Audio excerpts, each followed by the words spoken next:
Hello, everybody, and welcome back to the 1QB to Rule Them All podcast. One of the few podcasts on the internet that focuses exclusively on 1QB Dynasty Fantasy Football, but definitely the only podcast that focuses only on our home Dynasty Fantasy League. I'm joined by audio only Joe up at the top of your screen. How's it going, Joe? Doing well. Sorry about the technical difficulties. You're just hearing my beautiful voice today, but we're here to kind of go over the draft, and yeah, we've got some good content for everyone. And then also today we are joined on his podcast debut by the one and only Mattonio Brown. How you doing today, Matt? Good. Excited to be here. First time on. Went the whole last year without getting on. But yeah, looking forward to breaking down the draft and maybe analyze some of the things that others might not have seen and see what we come up with. All right, so let me share my screen. Are you guys able to see that? Yes, Yep. sir. All right. So let's start off with the one and only Bijan is my dad. That is my team. Matt, what did you think about my draft and how it went? I liked it. I think it was hard to go wrong. You started off with clearly the consensus number one overall pick, going to be a starter immediately into the league. You got Bijan, and then you had so much draft capital, right? Like fairly early in the draft, and you took Charbonnet, who was one of the top tier running backs after Gibbs and Bijan, and then I think you kind of filled in some other areas of potential. We can see what Michael Mayer turns into potentially, especially with Waller out of Las Vegas now on the Giants, and then two fairly highly rated wide receivers. You can always take the upside of a wide receiver, and if they go right, that can be a huge reward. Joe, what did you think? Yeah, I thought you made out pretty well in this one. It's hard to really dig deep to, or you don't really have to squint too hard to know why this draft class is probably the most valuable one of anyone in our league. Aside, Bijan's obviously the favorite guy. It's hard not to like that.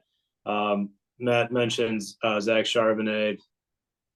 To me, that was just a nice pick. He was a guy we were talking about, maybe his right up until the draft going as high as like fourth or fifth overall, even before guys like Addison or Quentin Johnston. So to get him 109, I know the situation doesn't put him into an immediate heavy workload, but he's a very do it all sort of back. And I feel like there's, that's something to target early on in the draft. Uh, Not too much to complain about. You made out with really good value with your second round picks. I felt like getting Michael Mayer where you got him was pretty good. Um, that Vegas offense is a little tricky to see right now, but I think that Mayer's very young, and I was pretty high on him up until the draft. So that's an interesting kind of name for your team to hold on to into the future. Obviously, we all like Josh Downs. The the prospect profile there, very very productive. I know he was one of your guys. So all in all, not too much to complain about. Pretty solid class right here. Yeah, I think obviously any draft with Bijan's a win for a draft. Even if I drafted a bunch of kickers after that, I'd feel comfortable with leaving the draft with just Bijan. Getting the running back three in the draft with Zach Charbonnet was really big. I was very happy when Jake took Zay Flowers because that let Zach Charbonnet fall to me. Zach Charbonnet or Anthony Richardson at that time, and I was fine with either of those players. Josh Downs was just a guy I fell in love with. I think I took him a little early. I hate Jonathan Mingo, but where he was, it just was the value. And hopefully he could take over that offense for me. But those two wide receivers, I wasn't necessarily in love with. And I did not like Michael Mayer coming in, but getting him at the 22 spot. I felt like I just had to go there.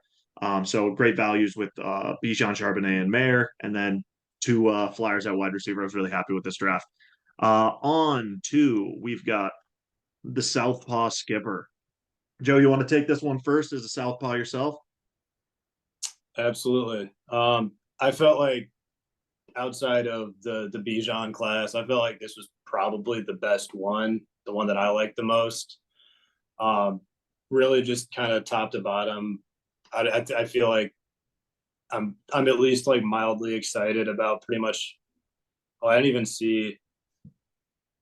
I was only seeing like the top 5 picks from the next page, but okay. There's also Keishon Butte and Tyler Scott. Okay, well, those are ones I don't like as much, but focusing on the the Gibbs, the Anthony Richardsons. I love not overthinking at the 102. I think at that point you're either choosing between JSN or Jameer Gibbs, and based on the where Jameer Gibbs landed, I felt like that's probably the better pick there. Then you had the extra pick at the 108. You shot for the moon. You got Anthony Richardson. I know this team has some decent quarterbacks, but maybe not the types that are going to go number one overall, like that have the potential to go to finish number one overall. And I think I can kind of, if I squint hard enough, I think I can see it somewhere down the road with Anthony Richardson potentially being a number one overall type fantasy quarterback. Cedric Tillman, solid value, I would say, with that pick. I think that it's the more that's coming out of that Browns offense, it seems like it's becoming a little bit of a crowded core. He's got Elijah Moore and Amari Cooper, and then he's also got David Njoku, and it's kind of iffy there. Keishon Butte, hate that guy. I don't really have any more words about that. Tyler Scott was kind of fun, but I felt like that's a little bit of a reach given the pick use there. Dwayne McBride, I think I had pegged is actually my favorite pick from this class. Just really 4th round to get the potential handcuff and such an illustrious offense. That felt like really good value. And rounding it out with a very, very solid wide receiver prospect, A.T. Perry, in a kind of a decent spot in New Orleans. I think he's actually kind of an interesting prospect. I saw him run all over my Missouri Tigers in the Armed Forces Bowl or whatever the fuck we played in back in December. So good class all around, I thought. Matt, what'd you think? Mostly good class. Yeah, I I like this draft a lot. It wasn't getting a bunch of value perfectly. I think Matt just took the best player at that spot where he needed, and it fits perfectly into his team because his team was already so good in so many areas, and the one place that he was lacking was that running back spot. Even though he has Jonathan Taylor, he needed more depth for the flex spot as well as backups, and he got that right off the bat with Gibbs. I think Richardson was kind of a luxury pick, but he had the ability to take it with 2 first rounds, and he got those amazingly by selling high on, I believe it was DeAndre Hopkins and Fournette. He dumped those off last year, got another first round pick there. So I think that was really good move by him. And then the rest of the draft, just walking down the line, I think he picked that pretty straightforward, what he thought was best available. Kind of like I said, for your team, Tyler, you really can't go wrong with wide receivers for the most part. And then, like Joe noted on, he got McBride. If Cook was cut earlier, I would likely think McBride is probably 2nd or 3rd round, and he got him in the 4th round, which in an all rookie draft, we could look back on this as a huge steal. So I like this a lot. I think this totally changes Matt's perspective. He's got so many elite players, but it didn't go his way last year. I think this year will be different. Yeah, this is my favorite draft out of all the draft class or all of the draft classes. Jameer Gibbs getting the running back 2, the second best player in a 1 QB league. Big win there. Uh, and then Dwayne McBride's my favorite pick out of all these picks. Like you guys said, I offered him 2/3, my third next year and the third, or my third next year and Brad's third next year for his fourth round pick this year when he was on the clock. And he said no. He took Dwayne McBride. Um, he knew the guy who was slipping down draft boards and saw the value there. Really identified his guy and got there. The wide receivers, he's got a bunch of guys who are all coin flips, but if two of those four coin flips come up heads, you've got great value there. I agree with Joe in the fact that Keishon Butte is probably not that guy, but he was coming into draft season as a late first in dynasty, or a early second, and he slid all the way down to the late third round. So getting him there, it's worth the risk. And then talk about risk. You got Anthony Richardson at the 108. All the other guys there who are safer aren't going to be winning you leagues there. Anthony Richardson has that potential. So Southpaw Skipper here, I mean, played his cards right. He took his chances. He's playing his odds, and if things roll his way, this could be the draft that we look back on and really see how he created a dynasty team through this one draft. So hats off to I believe Southpaw's Matt, right? Matt Henning there, just a really wonderful draft. On to Porkino, Pork. Matt, you want to start us off here? Yeah, I like this draft a lot. I don't think there was much expectations taking on a new team that maybe wasn't set up the greatest for him. He's got a lot of contenders right now, or like veterans to potentially make him a contender if he had more of a strong team all around. But I think he went down the line perfectly. Similar to Matt, I think this is similar to Matt in one of the better drafts in the league. He's taking the highest the highest rated wide receiver off the board. We saw what he did in college. That's an amazing pick. And then Bigsby, I know he's working with Etienne. If he goes down injured, the workload that Bigsby could take on, especially with the injury history of Etienne, that could be a huge upside. And then Zach Evans and walk down the line. And one of my favorite picks, actually, as much as we meme Will Levis, one of my favorite picks in this draft was Will Levis in the fifth. Like he was the third quarterback outside of the top three, and he got him all the way at the end of the draft, which is crazy. There's no downfall of that. You're not wasting any capital on that fifth round pick if he turns out to be something that could turn his whole team around. So I actually like that pick. Joe, what did you think? Yeah, all in all, I felt like it was a really great start and a pretty solid finish. The Tank Bigsby, getting a guy like Tank Bigsby in the second round, I felt like the second round was kind of like the late first, early to mid second round was kind of riddled with like solid running back choices, and just kind of snagging one of the like last ones of that tier, like Tank Bigsby, I feel like is kind of a smart move.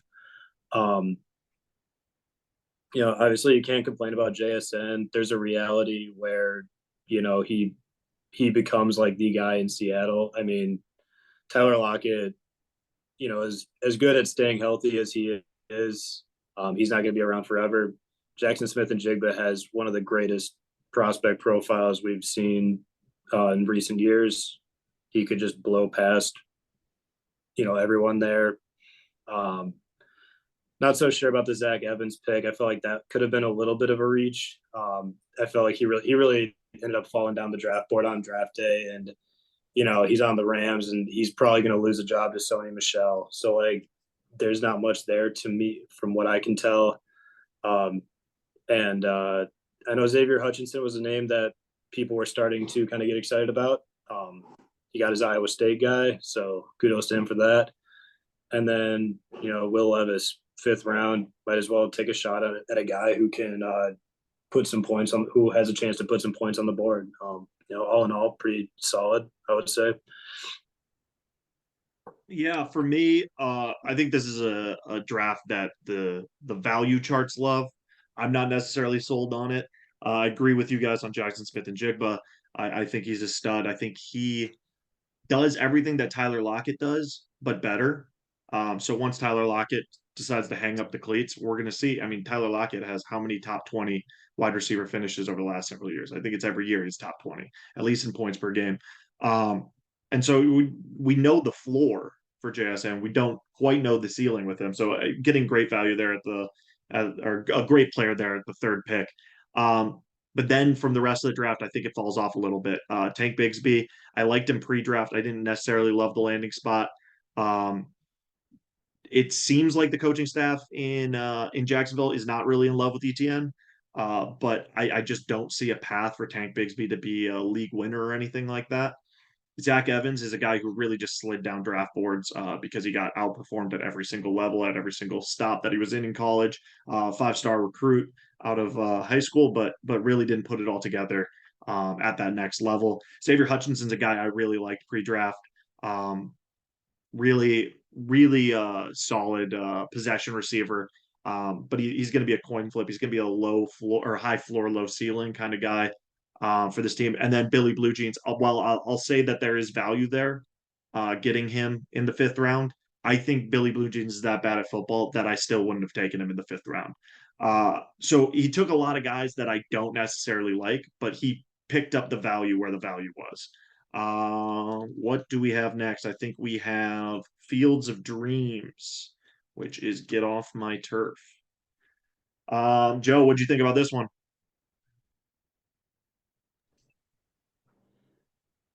Yeah, what are my notes on Fields of Dream? I actually one of my favorite pick here was actually probably that fourth round Evan Hull grab. I'm a big fan of his prospect profile. Um, I get him and Eric Gray a little bit mixed up. I like them both, but I think Evan Hull is the guy on the Giants, right? Not the Colts. And so he gets to step in and be Saquon's handcuff right away. And he's a guy that can catch passes. He's kind of like the low end Charbonnet in some ways. So I kind of love that pick on the fourth round. Um, Snagging Addison, obviously, probably the right thing to do there. I think my least favorite pick is actually probably the Rashee Rice one. I felt like that was a little bit of a reach. Um, Taking him 16th overall. I might be missing something there, but I've never really seen it with him. And then those other two picks, I'm not super keen on. But I feel like Jordan Addison makes this a pretty reasonable draft class here. Matt, what'd you think? Yeah, I was kind of indifferent. I like the position that Joe took toward this. Not completely sold. I think Jordan Addison was probably the right pick at the time. Maybe he could have looked at it differently to get value. I don't like you were willing to trade value for that. I don't know how he's going to feel owning Jefferson and Addison together. But I think Addison's probably the best rookie wide receiver to have value immediately, taking that Adam Thielen spot compared to the Johnsons or the Flowers. So I do like that pick. We'll see where he settles on just how he feels owning both of them and what that means for him. Maybe he can get some good value there later down the road. But kind of going down the rest of the draft, I'm not completely sold. Again, I agree with you, Joe. The Rice pick, I think, was a little bit of a reach. Dell, I feel like Houston is just filled with so many wide receivers at this time. And we'll just see who. It's kind of a waiting game. We'll see who comes out on top and getting the targets. That'll be a wait and see. And then Joe Evan Hall is the Colts guy, so I like the pick. Probably good value in the fourth round, as he is talented running back coming out of college. But there's still Zach Moss and Deion Jackson. Deion Jackson did really well last year when Jonathan Taylor went down. So it might take a while to win that job, or at least win the second job, and then we'll see with Keaton Mitchell. I actually like Keaton Mitchell. I had Keaton Mitchell in my notes like so early on before the NFL draft happened, but then he just totally fell down the board. Fifth round pick. We'll see what happens there. That's probably a backup or working to make the roster even. Yeah, so just to piggyback off your take, Matt, on having Jordan Addison and Justin Jefferson on the same team. I threw out a trade to Ryan today that he's mulling over right now for Justin Jefferson. I offered Brees Hall 2 firsts for Justin and Cam Akers. So he's mulling that over. He might not have two Vikings wide receivers on his team by the end of the day, but I'm really hoping he accepts that one because I think I'm paying fair value for a guy and getting a little bit of a logjam off his team too. I love the Jordan Addison pick. I do think he slots immediately into the Adam Thielen role. And he's better. He's a more talented player at this stage in his career than Adam Thielen is. I'm a little bit higher on the Rashee Rice pick than you guys are, not because I'm higher on the player, just because if he hits, he's going to hit big. It's kind of the same idea as that Sky Moore pick last year. Obviously, Sky Moore did not really pan out in his rookie year, but if Rashee Rice becomes that guy who's running the routes from the wide receiver position in the Kansas City offense, that's going to be great value there at 16. We'll just see if that plays out.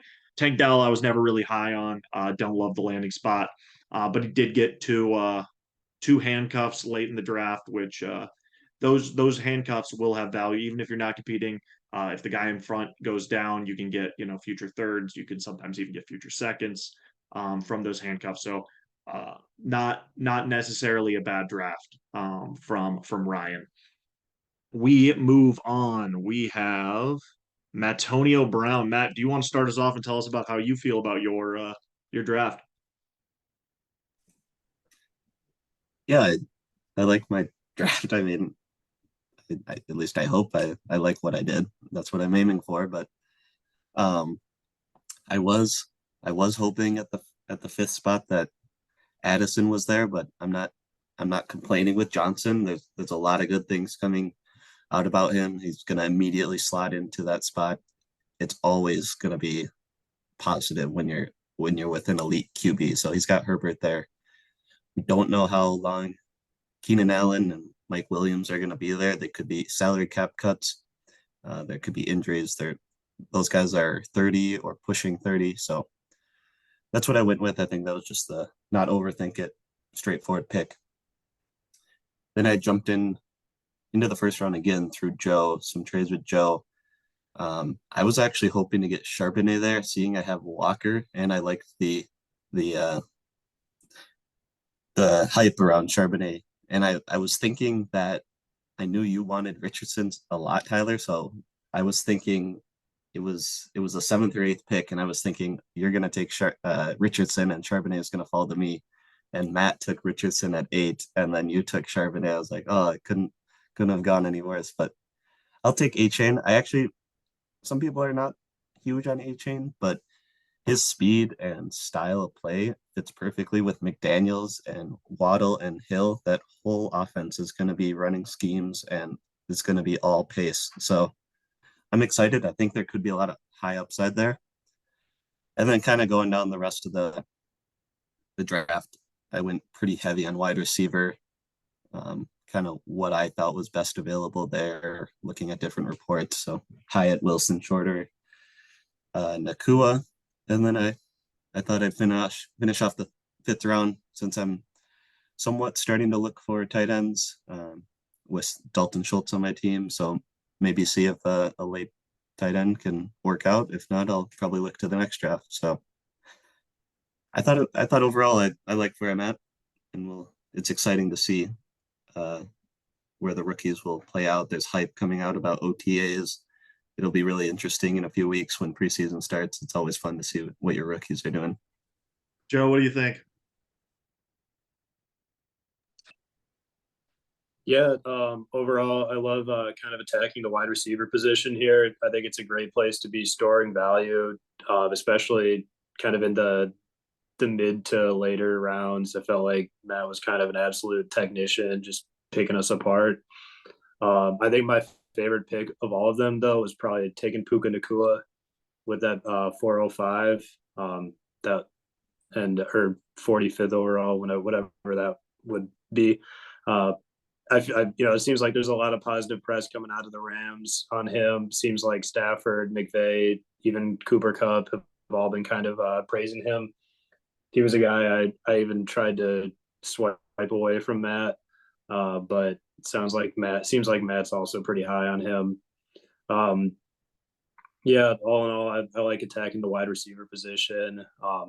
I know Devon Achane probably wasn't Matt's first pick, but he does fit in well where he landed, and so there's definitely something that's definitely worth watching. Keeping an eye on. So I think it was a well executed draft. Yeah. I mean, all you can say about this draft is you attack the high upside players. Quentin Johnson, one of the higher upside wide receivers in this draft. Devin Achane, one of the higher upside running backs in this draft. Hyatt, Wilson, Shorter. I have no fucking clue who Justin Shorter is at all. Um, Puka Nakua, high upside player. All of these guys, if they hit, they're going to hit big.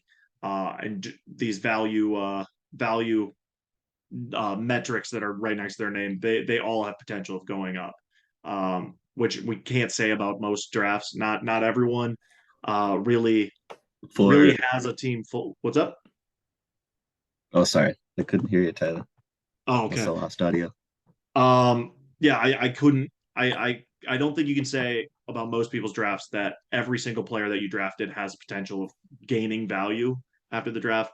I think you really did a great job attacking this draft. I was On gonna to I was gonna say for those people that don't know Shorter, coming out of high school, he was the number one wide receiver over Jamar Chase. So we'll see what happens. on to Quad T. Joe, you want to start us off with your boy Tate? Yep, I can get into my Tate notes. I I'm gonna quadruple down on kind of throwing Tate under the bus. I wasn't a huge fan of the overall body of work. I'm probably gonna be completely wrong again. My favorite one, he did make one pick that I absolutely loved towards the very end, and I think it may have actually been auto picked, but I love the Charlie Jones pick.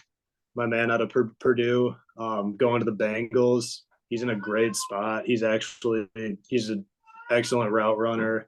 I'm kind of excited about his opportunity that he steps into. I'm really bitter about him taking Kincaid at the 106 because when I got rid of the 107, I kind of anticipated that being, I kind of had pegged that as Kincaid and not really thought of potentially getting a player like Zay Flowers, for instance. But kudos to Tate for kind of setting himself up at tight end, giving himself a high, kind of a moonshot tight end prospect, who will also probably step in and get to work right away with Josh Allen and company. But yeah, big fan of the Charlie Jones pick. I like that one. Tate probably doesn't even know who that is, but he should hold on to him. Yeah, what do you think? Yeah, and I think Tate's got a good team, and he's still kind of on the fence on where he can be competitive and which direction he wants to take. But he didn't make any trades. I know a lot of people offered him trades last year. He didn't make any trades. He kept exactly his picks. He went straight down the line at 0.06 every round. Yeah, I think Kincaid's a great value, but there's so much hype around him where he should be excellent on that offense. And then Marvin Mims going to be a highly rated wide receiver. I thought that was solid where he's at with that position. And then he's kind of investing in the depth of his team for the rest of the draft. I haven't done too much research on where the coaches are sitting in the Jets offense, but I think there's a chance Izzy could potentially be a backup. We'll see where Carter and Zonovan Knight come out at, but he had a huge college career, and there could be a potential as that could be a big handcuff there. Rodriguez, I liked him in college, but um, I believe he's on the red. Almost said Redskins, the Commanders. But that's quite a full backfield right now. He dropped in the drafts big time. I did like him early on, but he dropped on the draft board. So we'll see if he makes the roster or anything there. And then I agree with Joe. I had Charlie Jones in my notes too. I like that pick a lot. I probably would have taken Jones at 509 if he didn't. Yeah, I have this as a sneaky pick for the worst draft. I think reaching on Kincaid. I'm not a big fan of Dalton Kincaid. I don't think he's one of those guys like a Kyle Pitts prospect or a Brock Bowers prospect for next year. I don't see it with Dalton Kincaid. I think Marvin Mims is a meh prospect. I really like Israel Abanikanda Izzy coming into the draft, but then the landing spot could not have been worse. Just a really crowded backfield. I think Chris Rodriguez is kind of a meh prospect, and Charlie Jones does not do it for me like he does with you guys. This is one of my least favorite drafts of all of the drafts that we ended up with, especially with the draft capital that he kept without doing any trades this year. Let's quickly go through Jake.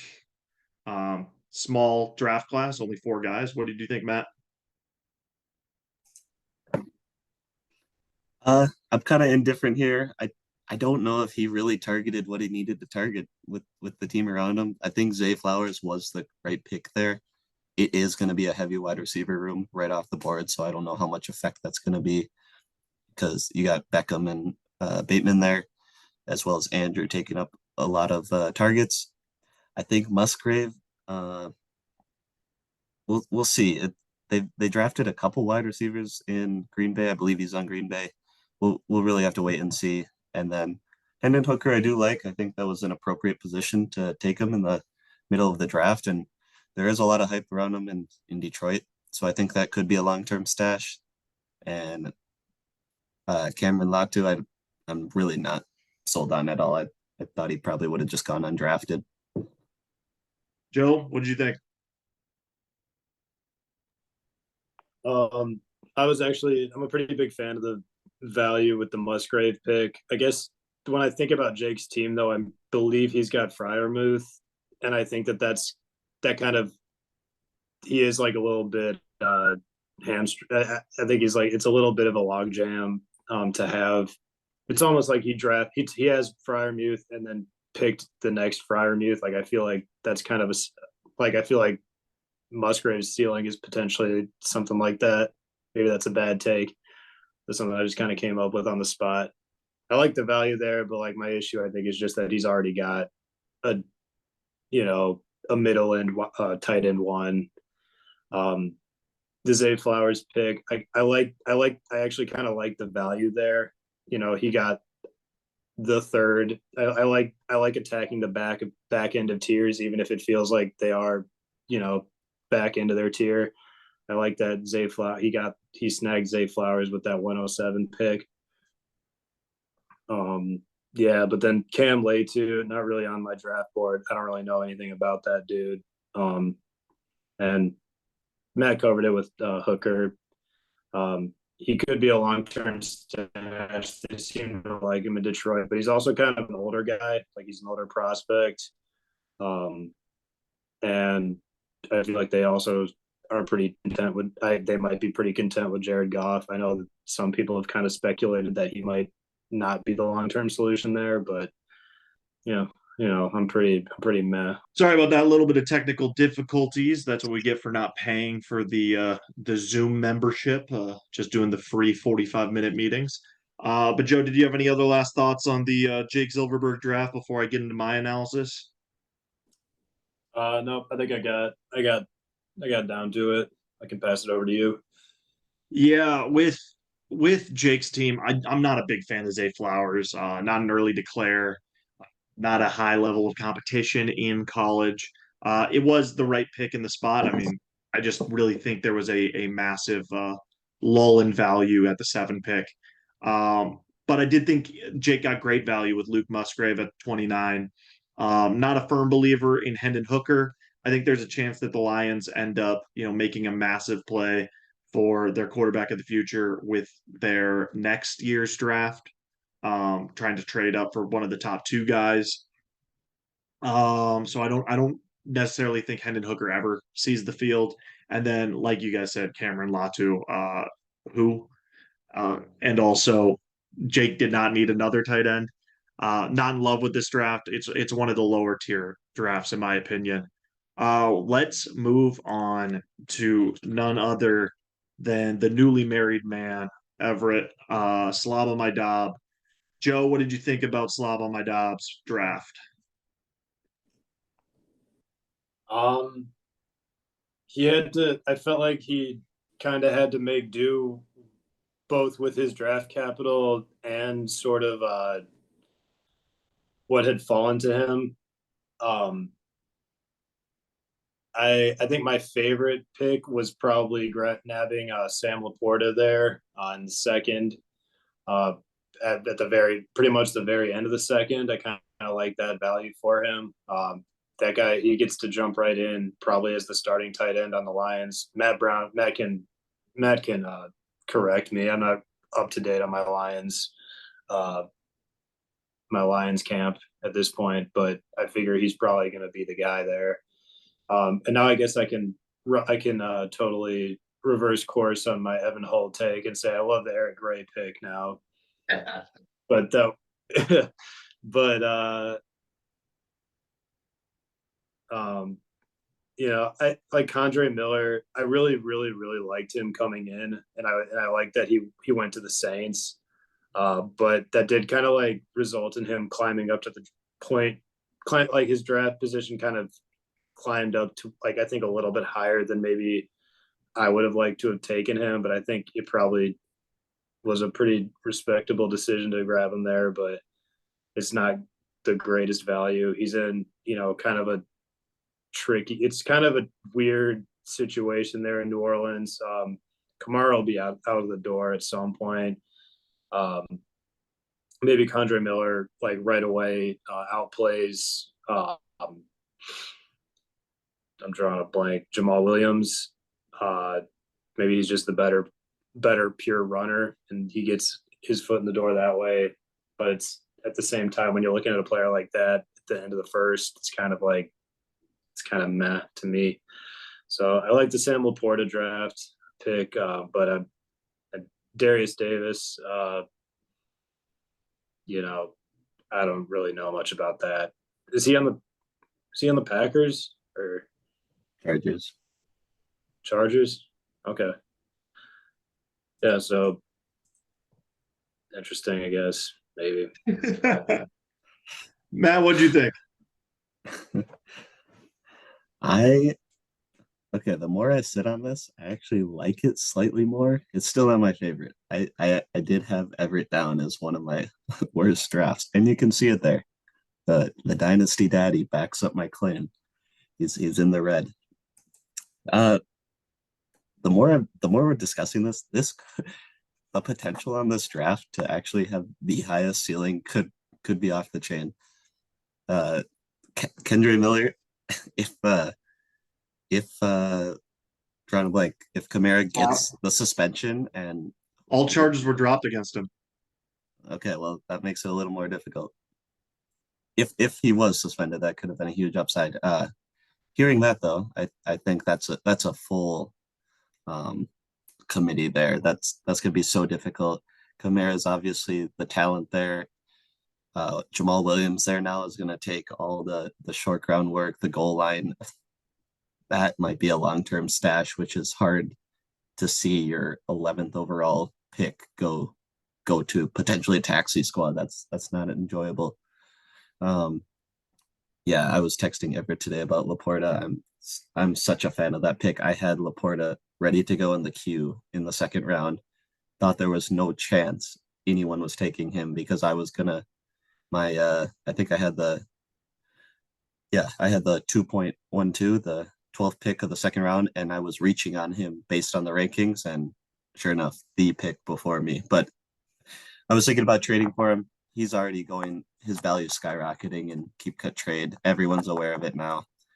Um, the downside, he there could be a lower floor in Detroit. They've got a lot of nice tight ends. They've invested in James Mitchell, which Tyler, you may still have on your team. I don't know I if you cut dropped him. him or not. Oh, you cut him. They still have James Mitchell that they spent capital on. Brock Wright was the guy who was just as efficient as TJ Hawkinson when they traded Hawkinson. So having those two other guys there could take away that, but there's a reason Detroit drafted him in the second round. There's a reason they liked him more than Michael Mayer. I'm I think it's looking more positive than negative. And then yeah, right now reports coming out today that Saquon has not signed anything, and he there's potential he might not even play. Is Eric Gray immediately that guy then? Uh, it's a wait and see. Otherwise, he has a good handcuff. And then Darius Davis uh, doesn't help the draft rating. I I probably would have said that's undraftable, but that was the end of the fifth round. So could be an investment. Could just swap it with another guy. So potential there, but not my favorite right off the bat. Yeah, this is not one of my favorite drafts either. At the time, you could say that Ev reached on every single pick. Uh, I do like Sam Laporta, like you guys say, but I just don't think tight ends really add value to your team if you already got a tight end.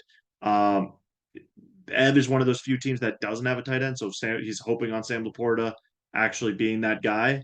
If he's not, this draft takes a massive hit. I did really like Kendra Miller coming out, but with the charges being dropped against Alvin Kamara over the last couple days, I do think his value is going to drop significantly over the next couple weeks, and as we go through camp. Just really not a draft that I love. Uh, Not much more I can say about that. And now the draft we've all been waiting for.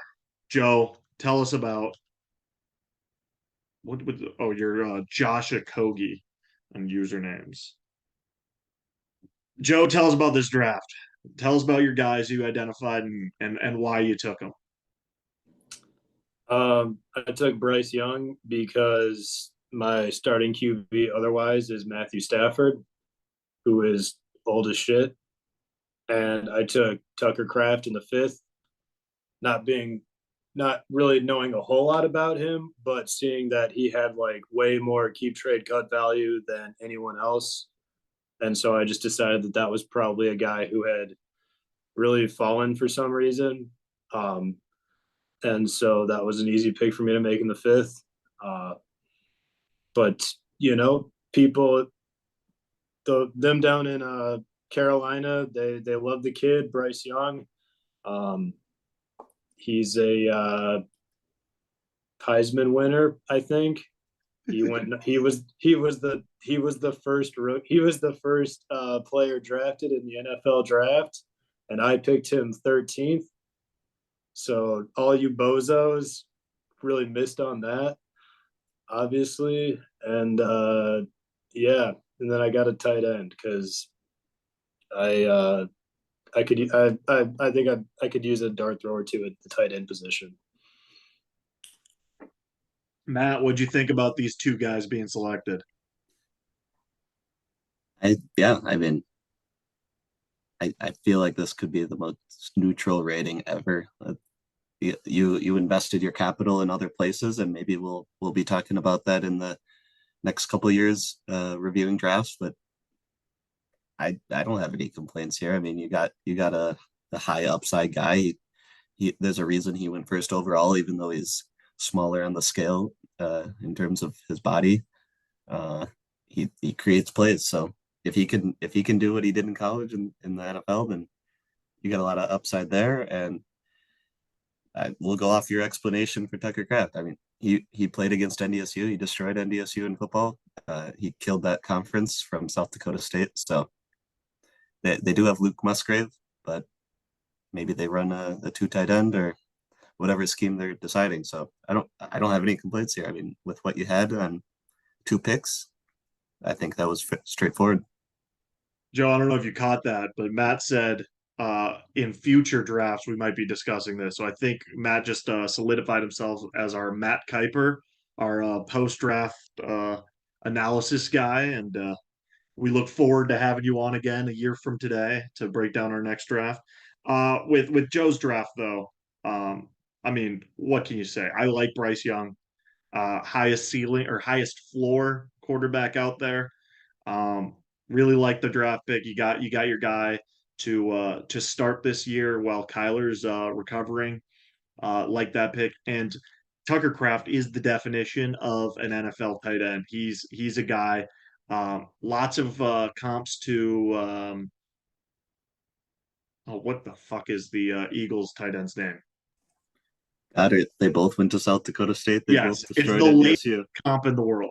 It is the laziest comp because they play nothing alike. But I do like Tucker Kraft. I like his production. Easy fifth round, dart throw.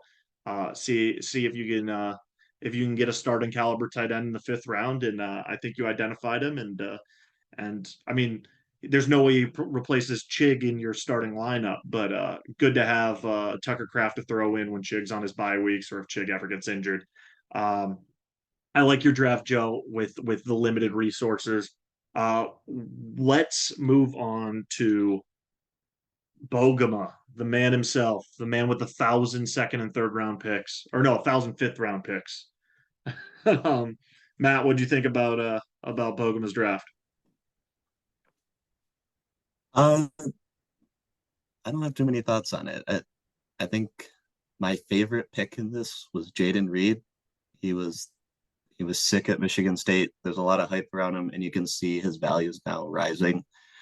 Um, I I think and I believe on the depth chart, he's one of the three starting wide receivers now already, or aimed to be for Green Bay. So he's taking the first team snaps in OTAs. It sounds like. Otherwise, O'Shawn Johnson, we'll see what comes of that. That there's definitely that's a full backfield there, but he was good in college. He could make something of Chicago, and kind of walking down the rest of the draft. I mean, it's more filler spots. We'll see what comes up. Especially Hippenhammer. I don't think he's going to make the 53-man roster. Joe, what'd you think about Hip and Hammer and the rest of the crew? Yeah, that's yet another name where I cannot place a team to him, so I don't have much of a comment. I that looks like a name that Nate somehow just like typed in. I don't even know if that's an actual person. Um, but I think the highlight of this class is, the kind of the jewel is the Jaden Reed pick. He's a guy, he could get some valuable targets, or some volume in that Green Bay offense. Um, there's not much else for me, to be quite frank. Sean Tucker late is probably good value, but I think a lot of it has to do with him being kind of a higher value prospect going in, and then the market's still kind of catching up to him. Maybe not even ending up like on an NFL team. Uh, but that's probably there was some decent value there late in the draft. Roshan Johnson, I want to say like Khalil Herbert's probably the best back there, and like Matt said, it is a pretty full backfield. But with that being said, like Roshan can definitely play, and that's kind of an interesting spot for him. He was definitely, it's kind of an interesting name to keep an eye on for me at least. But Yeah, I really like the Roshan Johnson pick. We're talking about a guy who played quarterback 3 years ago. Not did not come into college as a running back or any experience as a running back, and he was not as efficient as Bijan was, but he was very efficient with his touches in college.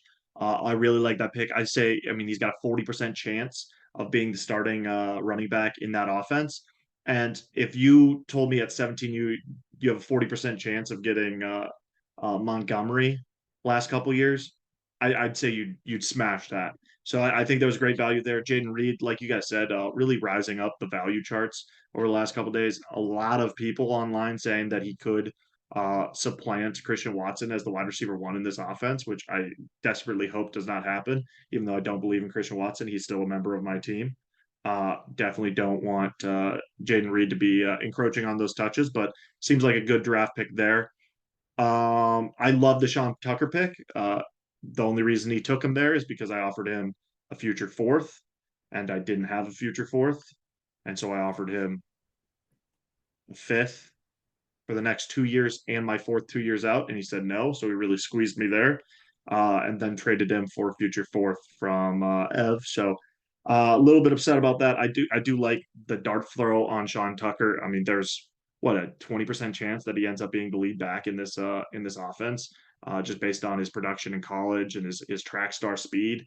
Really great receiving threat, and there's really no one in that offense to take touches or that defenses would be scared about. So I think Sean Tucker has a chance at coming out of camp as a real chance at getting touches in an NFL offense. So getting that in the fourth round was or end of the fifth, beginning of the fifth, first pick in the fifth was a great value. Hip and Hammer. I think Nate did a great job identifying a cool name. Uh, None of us were able to identify as cool of a name as Mac Hippenhammer for our team. So great guy to throw on the taxi squad and maybe come up with some fantasy team names based on the Hippenhammer. After that, we've got Blagaman. Joe, what do you think about Brad's draft? Right off the bat, I felt like that. He obviously he didn't get to pick until 19th overall, but I felt like he was able to get a little bit of value, squeeze a little bit of value, get that um, the third one of those QBs that were kind of coming to this class with their own starting job, right away. So the Stroud pick, that's pretty solid for me. Tajay Spears is actually very interesting. Um, he's going to come in right away and be Derrick Henry's handcuff, which has plenty of value. Um, I I've kind of apparently like Spears has some like cartilage in his knee, some cartilage issues in his knees or something, and that could Lack of maybe cartilage in the knees is the main issue. He doesn't have an ACL. yeah, he doesn't have ace. Yeah, so his career could be kind of, he may not have the best longevity, but like for the time being, he's Derrick Henry's handcuff. I think from what I can tell. Um, Back after the draft, couple like Trey Palmer, I think is kind of interesting. He's a Husker, so and I live in Nebraska, so I kind of I got to give props to him. Brenton Strange wasn't really on my board. I think he got decent draft capital though, so kind of maybe an interesting name. And he's on the Jags, and that's kind of a cool team to talk a cool offense to target. So I don't know. Got to shrug my shoulders at this team. Brownie, what about you? My favorite two picks are his later two picks. I think Stroud and Spears were straightforward for the spot he was in and where they landed. Um, Brenton Strange, though, the more I look into it, the more I like it. And he got him in the fourth, I believe, which is some really good value. I wish I had noticed this earlier. The more I look into it, it's just Evan Ingram there. Evan Ingram he signed a 1 year extension. He's a free agent next year. This guy was taken in the second. That's a huge, or the NFL draft second round, which is huge capital to spend on someone. So I think that shows the intention to use him. So it could be a 1 year stash or even an injury and you play him. And he's the guy there as a tight end for Trevor Lawrence, which is not too bad. And he's getting him in the fourth. I actually love that pick. And then Trey Palmer, yeah, like Joe said, he's a Husker guy. And he actually transferred from LSU and he's from Louisiana. And we know LSU and Louisiana make some crazy prodigies of wide receivers. So he's a streaker. He's one of the fastest guys in the draft. So I think he can make a name for himself. You always have potential if you got speed there. Yeah, I like this draft. CJ Stroud. I think he got incredible value there at the tail end of the second round to get CJ Stroud there. Tajay Spears right behind him. Um, if Tajay Spears proves to have knees, this could be the steal of the draft. It's just, remains to be seen whether or not having no ACL is, detrimental to your career length. But Tajay Spears as the number one handcuff, and also Derrick Henry can't play until he's 40. Eventually, he's going to step down, and Tajay Spears has a lot of really good tape in college. Could be that guy to fulfill that role in the future. Not get as many points as Derrick Henry, but a really really good pick in an offense that loves to run. If he can stay healthy, I think that could be the steal of the draft. The later round guys, I not too familiar with, but the analysis that Matt gave on Brenton Strange, I'm all in. Love the pick now. I think Brad had a really decent draft. The only call out that I'd have that would be negative is his best value pick being CJ Stroud is never going to see a starting lineup other than bye weeks for because Josh Allen's on Brad's team, right? You're never going to take out Josh Allen for CJ Stroud unless Allen gets injured. So it's just a really high end backup quarterback in a one QB league. But overall, I think Brad got some really great value for where he was picking. And we save the one we probably have the most to talk about for last. Who wants to jump in and start us off with Tyler Edworthy's draft and talk about what they think about this? I can start off. So I had noted that the Schoonmaker pick was probably my favorite pick. Fun guy, but like the more I think about it, like as Tyler noted, I feel like there are a lot of just like NFL, like this was kind of heralded as like one of the greatest tight end classes in recent years. But it kind of like the more I think about it, it's kind of like these guys almost all seem like just like starting NFL tight ends, nothing more, nothing less. Maybe aside from Kincaid, he's kind of he might be built different, but that's probably nonetheless, Schoonmaker's probably my favorite pick. Could compete. That's just he's got a good quarterback throwing to him. Definitely an offense that breeds fantasy points. Went ahead, double dipped on that Cowboys offense. Grabbed Deuce Vaughn, the little guy. Dude just absolutely balled out. So that's great for him. He's also maybe only on the NFL team because his dad works there. So we will see about Deuce Vaughn. The Parker Washington pick, guy on Jacksonville, definitely an interesting prospect there. I don't know too much about him. I just know what team he plays for, so I can't really provide much insight there. I kind of feel like a guy like that I would have liked to get maybe in the fifth, but he Tyler was valuing him there. Stetson Bennett feels like kind of a waste of a pick, but it's also the back of the fifth round, so not too much to say there. And then best for the last, Chase Brown. I thought that was I felt like you could have gotten better value there. I felt like there were some names kind of hovering. The Laportas, sort of, one that we just talked about that comes to mind that I think was available there. But I know that Tyler is very excited about this player. He took Alexander Madison off my team along with Chase Brown.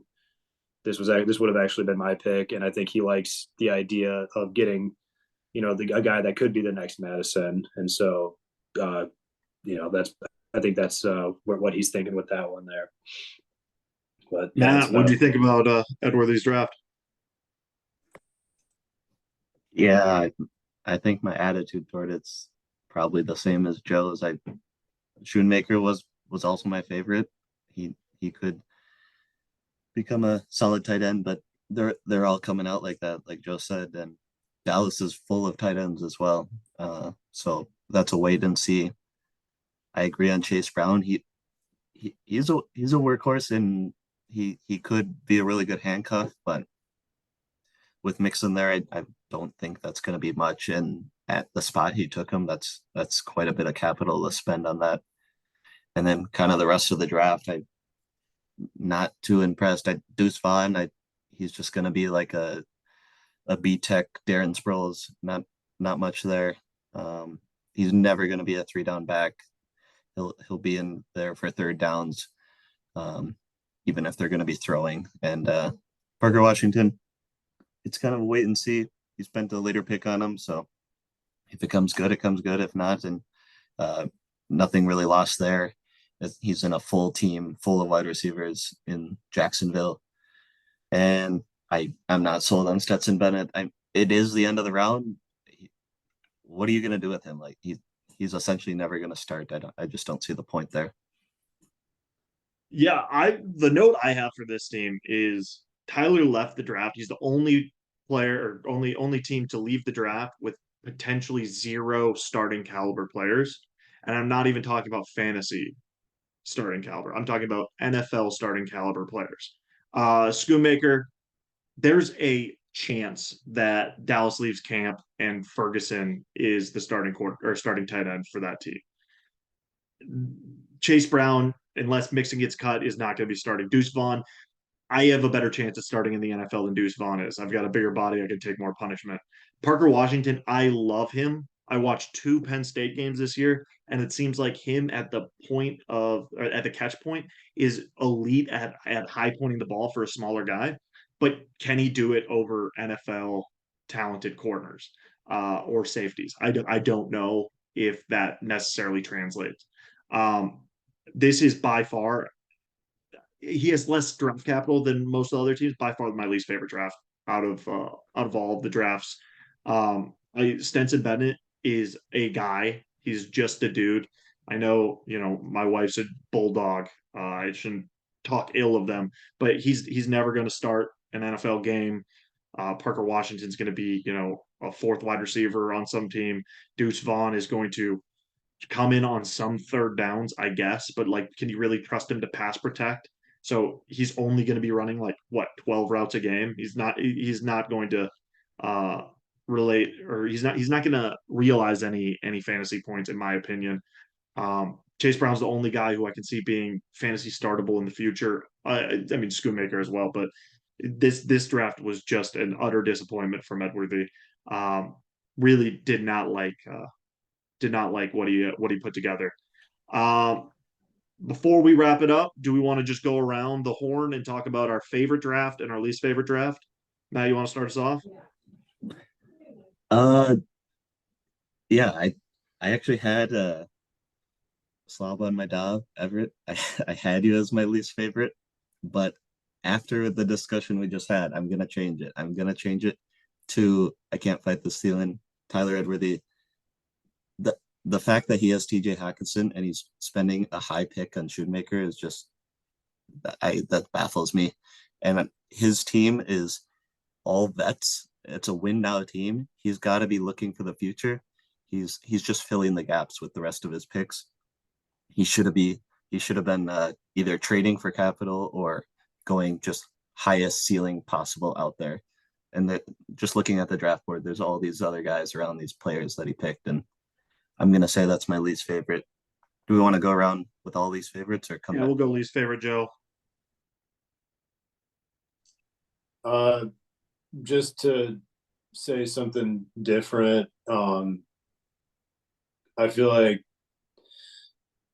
for me, I could say Quad T could be my least favorite, but some of that is personal about him taking Kincaid and kind of screwing up like my plan, my like what I had foreseen with the 107. But that was me just kind of taking a risk and kind of, I don't know, things not going Yeah, as I expected.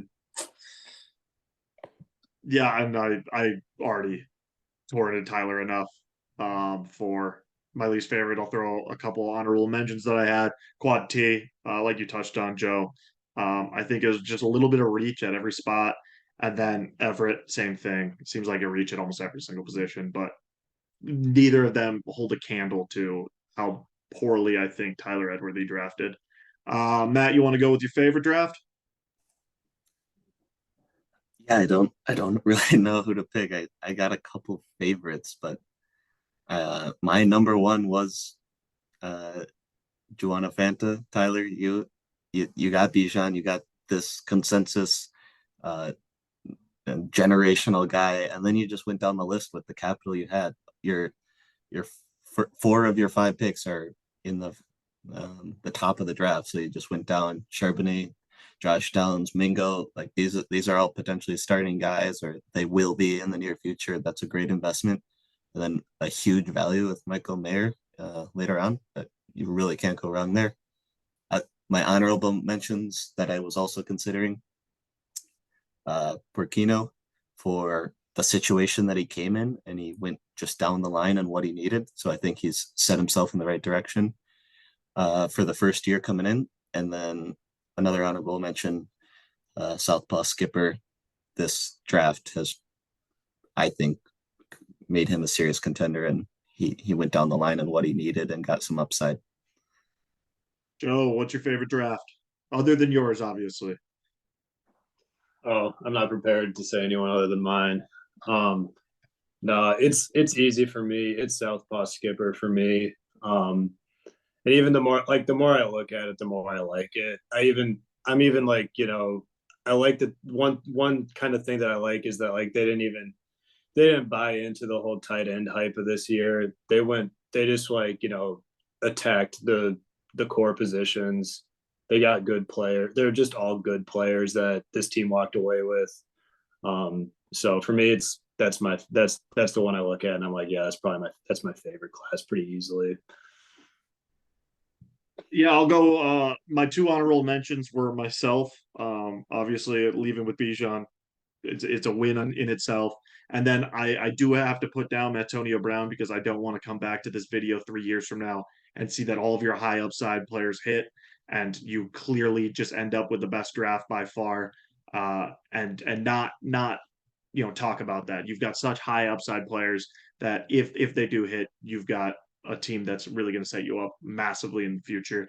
But the best draft by far, in my opinion, is Southpaw Skipper, Jameer Gibbs, A. Rich. Two massive talents. One of which has a much higher floor than the other. One of them could win you fantasy championships in A. Rich if he pans out. And then Tillman, Booty, Tyler Scott, and A.T. Perry all are kind of massive coin flips at the wide receiver positions, but you only need two of those to hit, and you've returned way past your value on all four of those players. And then steal of the draft, Dwayne McBride. Kwesi Adolfo-Mensah came out and said that they had a starter grade on him. They had a third round grade on him. They picked him in the seventh round. They knew they were cutting Dalvin Cook. They knew they needed a guy who can, be that bruiser for them on first and second down. Um, and that's really what Dwayne McBride can do. Really, really strong runner, a little bit of fumble issues, but I think at worst you got a great handcuff for this year. At best, in the fourth round, you got a starting caliber running back for your fantasy team for years to come. Um, really, really great draft by Southpaw Skipper there. That's Matt. Really, really just a phenomenal draft. Do you guys have any final thoughts before we wrap this up? Nothing? I got nothing. Sweet. July is the dead. I'm putting out my ranks now. July is the deadest period of sports all around, and it's so boring right now. Can't wait for August preseason. A lot of other sports start. Yeah, and We'll take a look. even like more specifically, like All Star Weekend of the MLB, and like on the like today where there's no game, nothing, right? Summer league We're going on still, right now?